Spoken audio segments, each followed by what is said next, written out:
Hello, myself Sanjay Tiwari. Welcome to Maths on Track Sabka Ganit. Today I am going to introduce a very important topic, that is permutation and combination. First,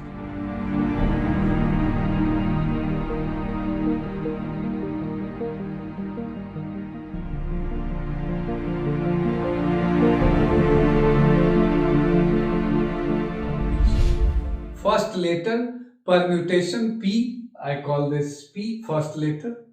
Red, other letters are in red. Combination C. Generally P, first letter, C, first letter, P and C. In short, we call P and C. This is very important fundamental principle of counting. Suppose you have so many objects and you have to count favorable number of which, then we apply certain basic concepts to count fundamental principle of counting. So let us start.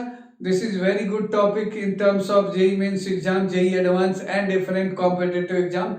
जब cat का exam देते हो तो उसमें भी you find such type of problems, and later stages you will use binomial theorem also for difficult problems in P and C. So let us start. First letter P.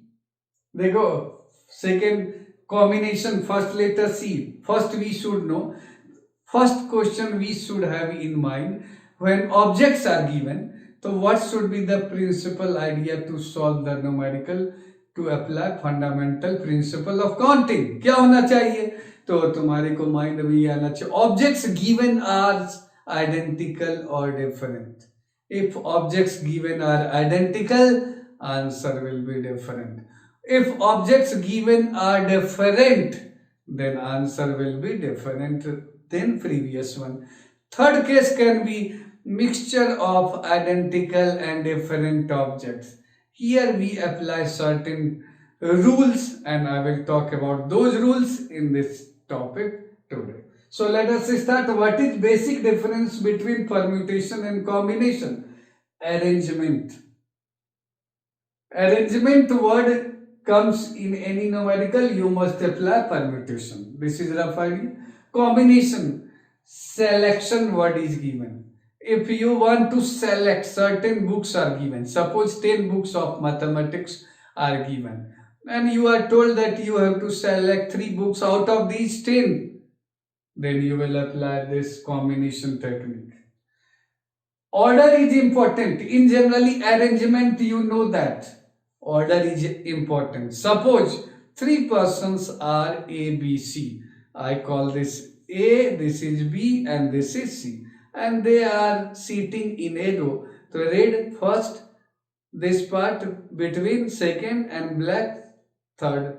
ये seating arrangement है. Suppose I shift the position, interchange the position, that becomes a different arrangement. So order is important. I call this order.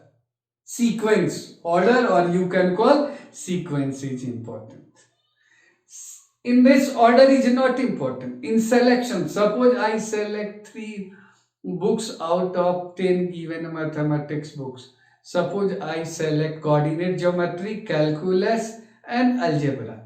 So order is not important. Whether you say algebra first, coordinate second, calculus third, sequence, saying the sequence of 3 books in any way, selection, in selection order is not important. किसी भी तरीके से कहोगे तो order important उसमें नहीं होगा. Same 3 books you are saying, and you are selecting 3 books out of 10 books. Now seating arrangement रो में भी हो सकता है, सर्कल में भी हो सकता है.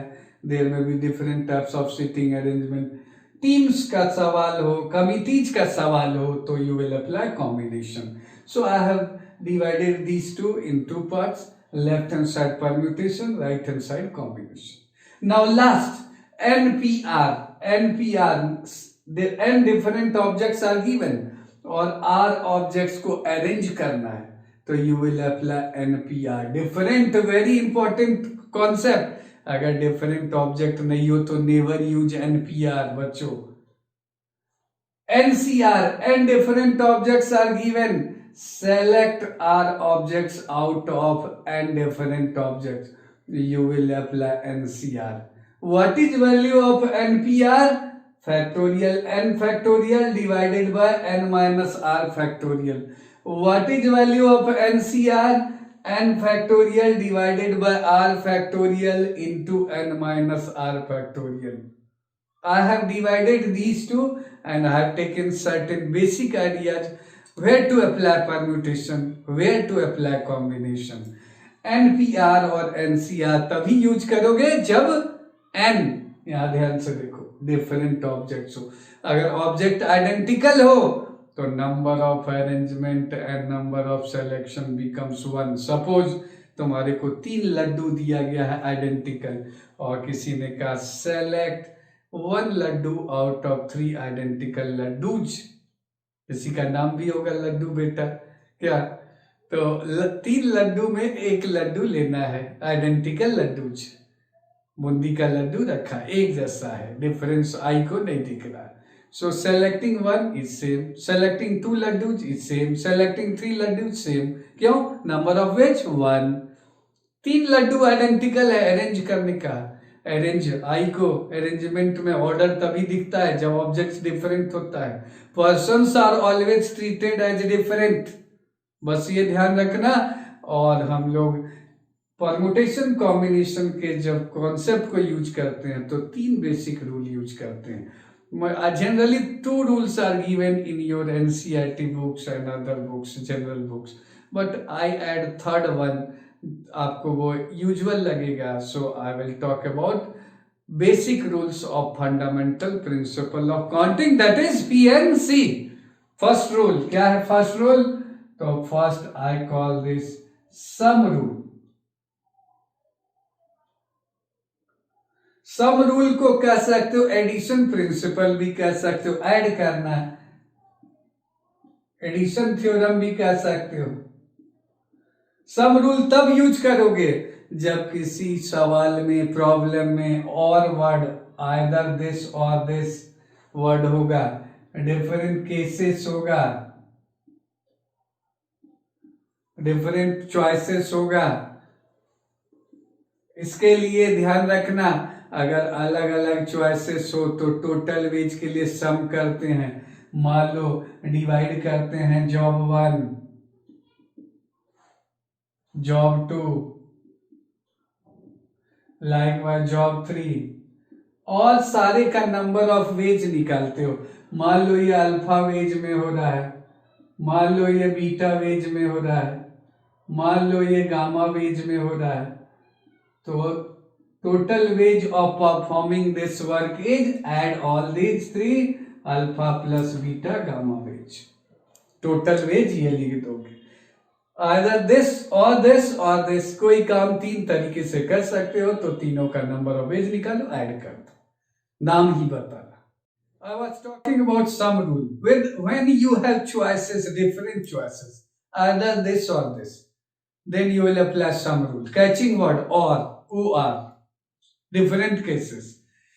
I am taking one numerical of sum rule. Let us see. There are 15 boys and 10 girls in a class. Look at the problem. The teacher selects either a boy or a girl. So catching word or. So we have to apply sum rule. So teacher selects either a boy or a girl to monitor the class. In how many ways this can be done? तो solution of this problem can be done like this.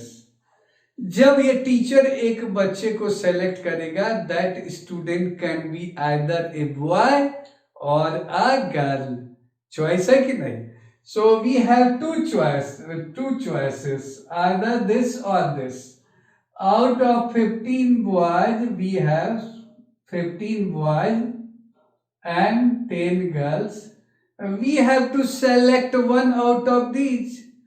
So out of 15 boys, we have to select one boy. In how many ways? It can be any one of the boy, either first or second or third or fourth, or likewise 15. So one boy can be selected in how many ways? 15 ways.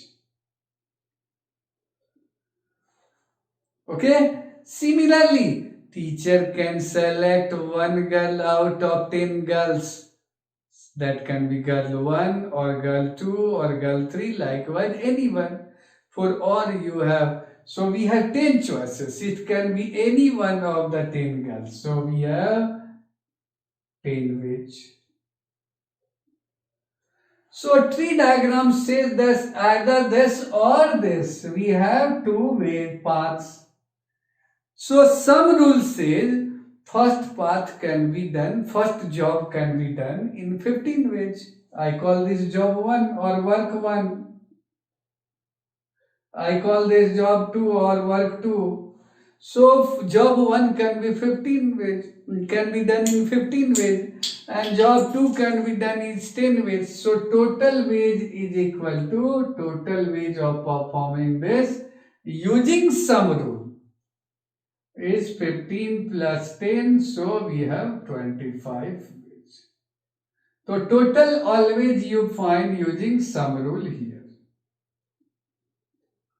So this is best illustration of sum rule. I think this part is clear. So first rule is apply sum rule or addition principle, add karna. Second rule I am talking. Second rule, okay, this was illustration for first one. Second में देखो catching word, product rule.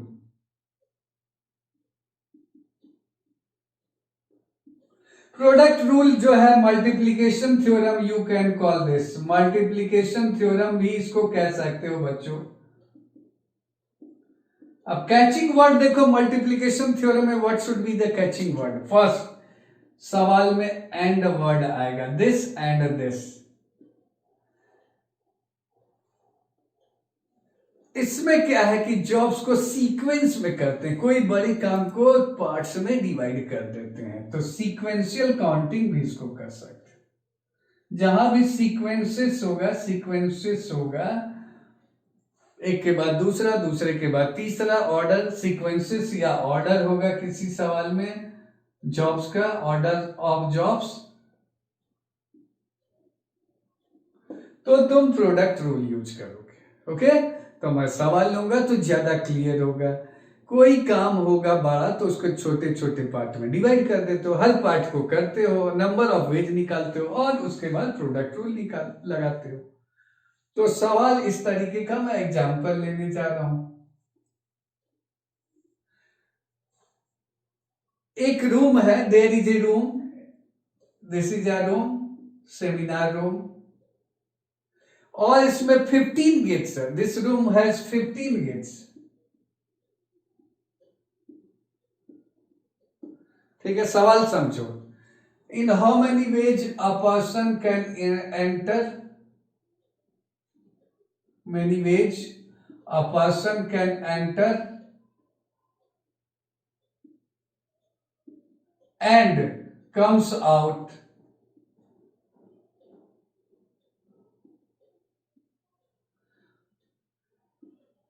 from different gate.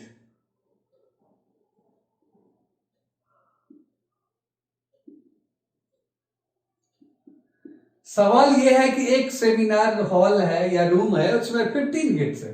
सवाल ये कह रहा है कि in how many ways a person can enter the room and comes out from different gate. तो catching word देखो एंड आ गया.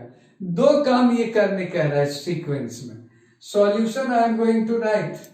There are two jobs in sequence. Job 1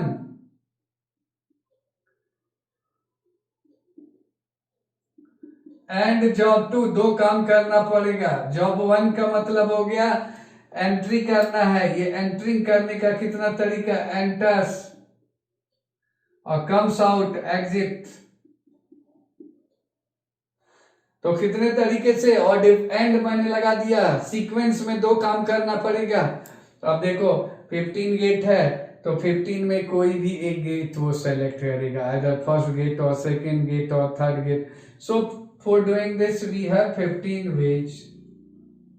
product rule कहता है कि एंड के लिए तुम ये मल्टीप्लाई कर दो. इसके लिए देखो जॉब 2 एग्जिट डिफरेंट गेट से करना है, कोई एक गेट तो यूज करेगा, 14 गेट्स रिमेनिंग रहेगा. जो, क्योंकि जिस गेट से वो एंट्री किया उस गेट से उसे बाहर नहीं आना है, तो one gate is already used because he has entered, so this is 14 ways, क्योंकि 14 बचा, तो job 2 can be done in 14 ways. तो बड़े काम को तुमने 2 पार्ट में डिवाइड कर दिया और दोनों को सीक्वेंस में परफॉर्म कर रहे हो, उसी का नाम जॉब होता है, वर्क कह सकते हो।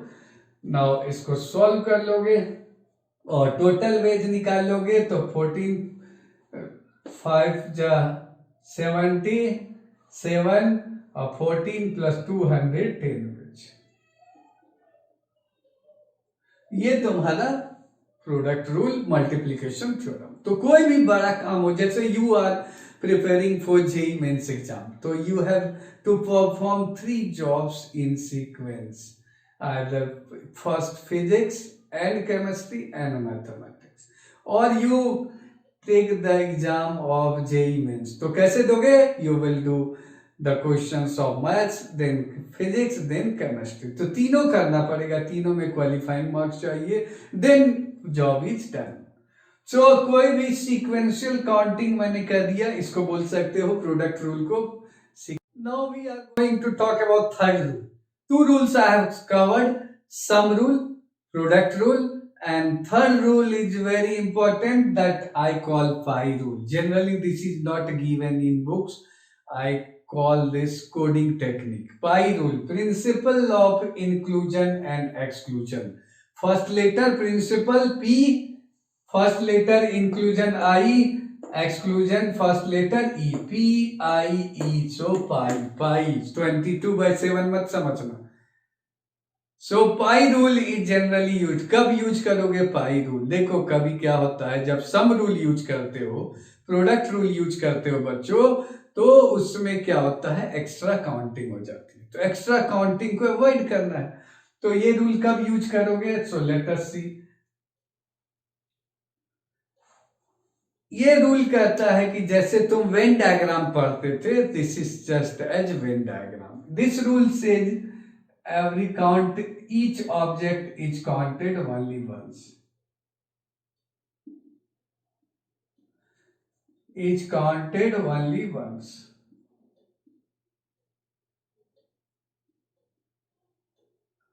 मल्टीपल काउंटिंग अवॉइड करना है,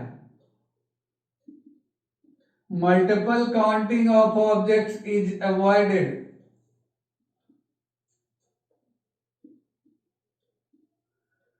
ये मनरेगा नहीं है कि 50 बार नाम लिखवा लिया और पैसे उठा लिया, आजकल तो वो भी डिफिकल्ट हो गया है, ऑनलाइन ट्रांजेक्शन हो रहा है, एक अकाउंट ओपनिंग जनधन में। बट आज previous 5 years back multiple counting, एक पर्सन 50 बार उठा लिया मनरेगा का पैसा। तो ये मल्टीपल काउंटिंग अवॉइड करना है, हर ऑब्जेक्ट को एक बार ही काउंट करना है, रिपीटेड काउंटिंग नहीं करना है। आज सवाल होगा तब देखेंगे हम लोग। अच्छा, और एक वर्ड होगा जब एटलीस्ट वन जब यूज हो किसी सवाल में, this is common word at least one, तो आपके माइंड में होना चाहिए पाई रूल यूज कर।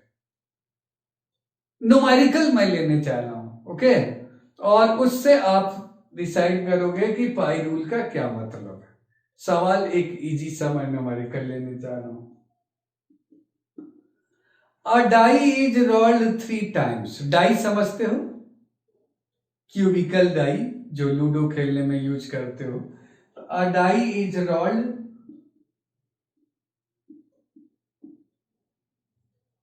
3 times। Find the number of ways that it shows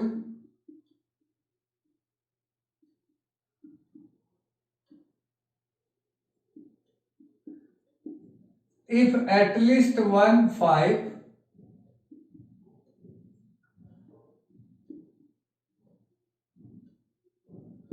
find the total wage if at least 1 5 occurs on the upper face।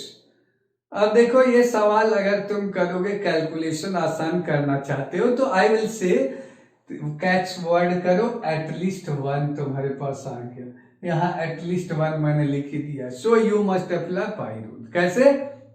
Look at the concept. सबसे पहले तुम क्या करोगे, एक वेन डायग्राम बनाओगे। ठीक है, ये हो गया रेक्टेंगल। एक डाई को 3 बार थ्रो करोगे तो टोटल नंबर ऑफ वेज बच्चों क्या होगा? 3 बार थ्रो करो, पहले में 6, then again 6, then again 6, product rule use करोगे तो 6 6 जा 6 6 6। सो टोटल वेज जो होगा वो सैंपल स्पेस, इसको जैसे हम लोग कहते हैं, तो टोटल होगा 6 इंटू 6 इंटू 6 6 क्यूब। अब इसके अंदर तुम्हें जो है ऐसे सोचना है। सवाल ये कहता है कि एटलीस्ट 1/5 ऑकस। तो हम लोग ये जो सर्कल है क्लोड कर्व है, इसमें हम लोग डाई के बारे में बात करेंगे कि it does not show 5, no 5 occurs. अब 5 नहीं चाहिए तो ये वाला पार्ट है, और जो बाहर वाला सर्कल के पार्ट है ये तुम्हारा आंसर हो जाएगा। This is required 1। तो हम लोग कैसे इसको करेंगे? नो 5 ऑकस, डाई को 3 बार फेंक रहे हो, नो 5 ऑकस। तो देखो 5 को डिलीट कर दिया, नंबर तुम्हारे पास सेट है 1 2 3 4 6, ये सब नंबर अपीयर होना चाहिए। हाँ देखो कितना पॉसिबिलिटीज है, 1 2 3 4 5, 3 बार फेंक रहे हो तो ये पॉसिबल वेज इसके लिए कितना हो जाएगा? 5 इंटू 5 इंटू 5। 5 कैसे? पहली दफा 5, दूसरी दफा 5 और तीसरी दफा 5। 5 cube, first 5 then again 5 ways, again 5 ways, तीनों 3 बार फेंक रहे हो तो तीनों को लेना है। ये 5 क्यूब हो गया। अब ये जो बाहर वाला पोर्शन है वेन डायग्राम पढ़ाइए, तो using pi rule required ways, using pi rule